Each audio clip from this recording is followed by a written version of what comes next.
Welcome everyone, I'm Dave Mech and welcome to another video, and in this video I'm going to compare the Xone 96 and the Xone 92. Shebang! DJ and producer Kelvin Celcius was so kind to lend me his Xone 92 so I could do a comparison video. I can't wait to show you the differences. It's pretty interesting, actually. First of all, let's start with the size. In a previous video where I reviewed the 96, I already told you that the 96 doesn't have the standard DJ mixer size.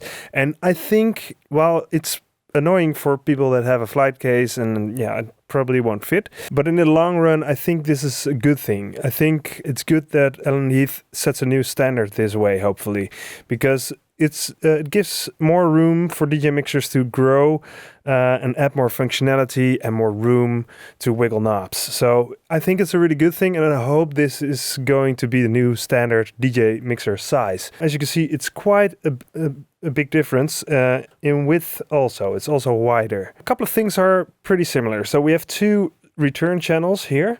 We have the 4 channels, the 4-band EQ. The EQ on the return channels is different on the 96 though. We have a parametric EQ with a selectable frequency for the mid knob. Here we have a 4-band EQ like we have here on the normal channels as well. I really like the new EQ because for effects this is actually pretty nice. You can really carve away certain frequencies, and it's also very cool to use as a creative tool. So very nice update. You can also see that these are really cramped together, really close together, and here you have a lot more room to work with. And yeah, I really like that because it invites you to use it live more than this. This is just a little bit set and forget, I guess, and this is more use it creatively. Use it live, use it. The 92 has 2 LFOs, which I think is really cool to have a DJ mixer with an LFO. The LFO is hardwired to the filter cutoff. Sounds a little bit like this.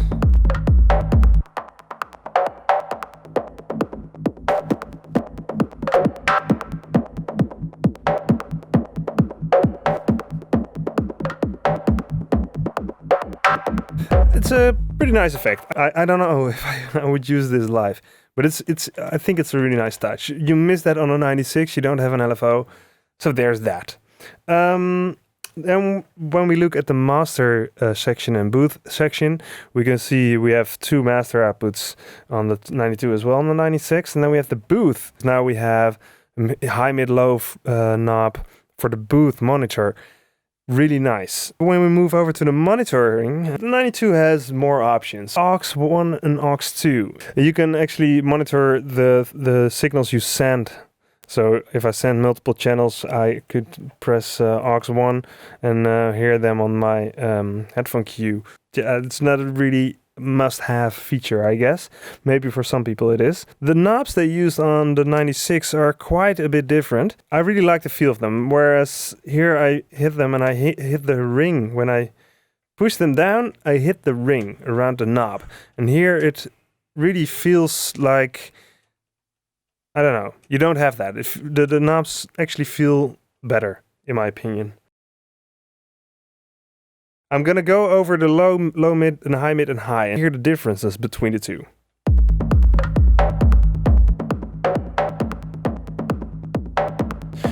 So now I'll boost this back to normal and cut this at the same time.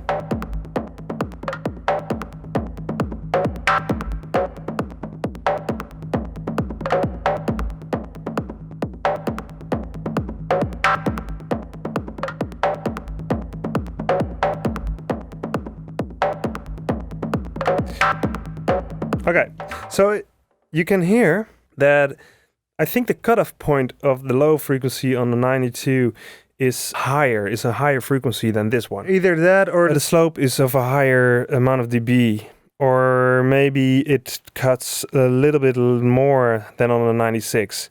Yeah, I don't...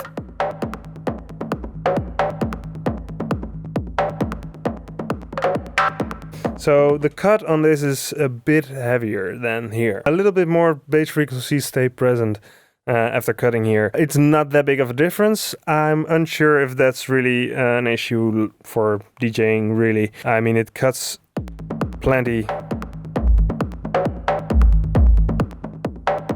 But there's a difference. So let's move on to the low mid.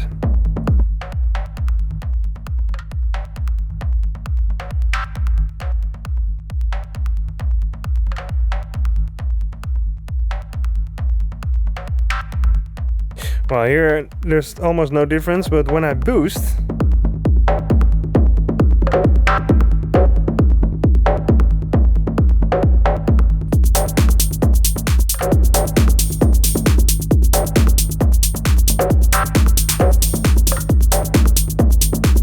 and you can also see that printed on the faceplate. The 96 boosts plus 10 dB and this only boosts plus 6 dB. So there's a definite difference. You can boost a lot further on the 96. Nice. Cutting difference is 3 dB in favor of the 92. So let's move over to the high mid.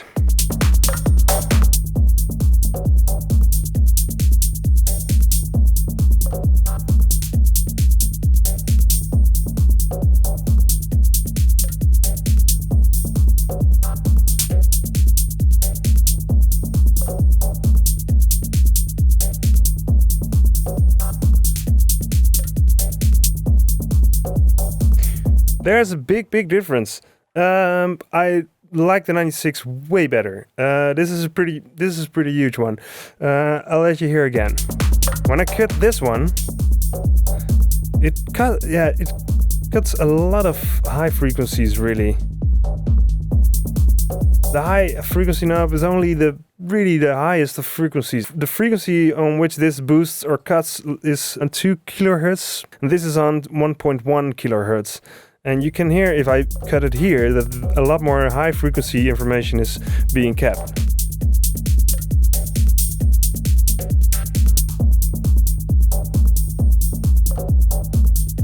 And I like this one way better because with this it starts to sound muffled. Okay, so let's try to boost. Let's see, because we have a 4 dB more boost than on the 92.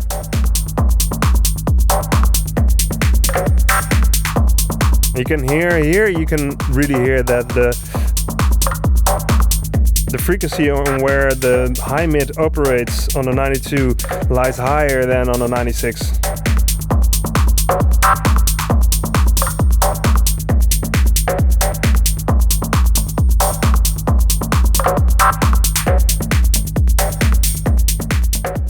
Let's try out the high frequency.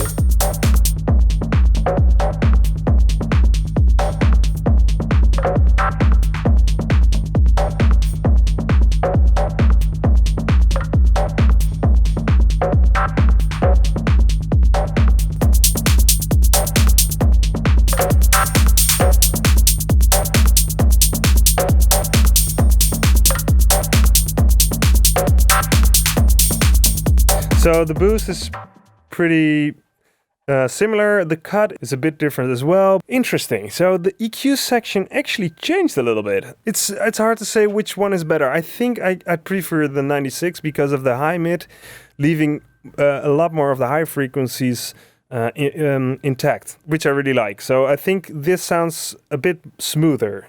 So to speak. When I cut the high mid frequency on the 92, it starts to sound muffled a little bit. So that is the difference. So close call, I prefer the 96 because of that alone, because this sounds more pristine.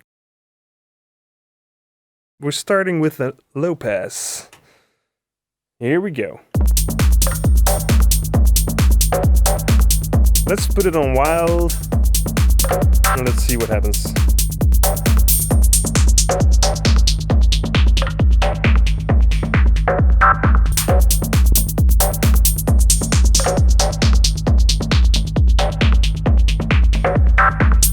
Again.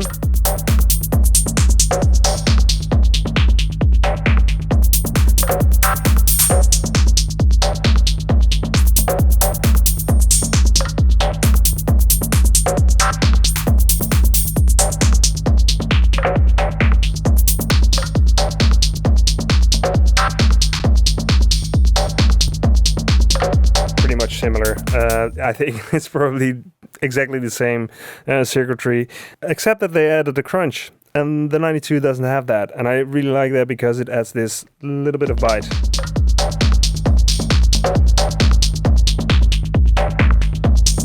And 92 cannot do that. So the crunch is really nice. Another thing is that there's one thing that they fixed in the filter, and that is when I tap this, you'll hear it click.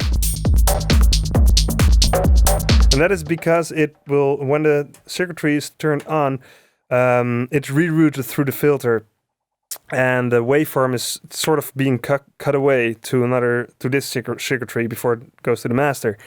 And that is why it clicks, and they fixed it on this filter. Here, I can do this all day. No clicking, and that is because this filter detects the zero crossing point of the waveform and then turns on, and that just takes like a microsecond or something, so you can't notice it when you hit it on or off. There's no delay, there's no noticeable delay, but it just doesn't click. Another thing is that there's also a slight delay when activating the frequency, activating the filter, and also I think there's a slight delay in the knob as well. I'm unsure, but it does feel a bit slow compared to this one. This one just feels really, really direct. This one feels a little tiny bit slow. It's hard to show you because it's a feel thing. This feels more direct. Another big difference between these two is not only can I choose the X-fade curve, I can also choose the curve of the channel faders.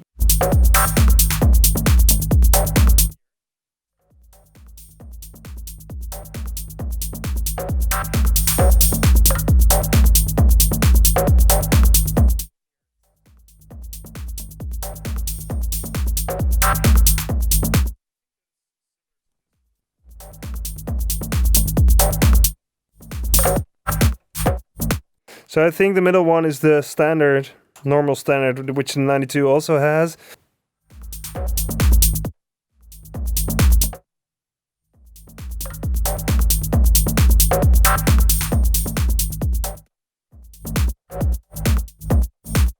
And this one is really nice because it gets louder a lot faster. You see that the difference between this and this is a very big difference. So I think I like this setting the most because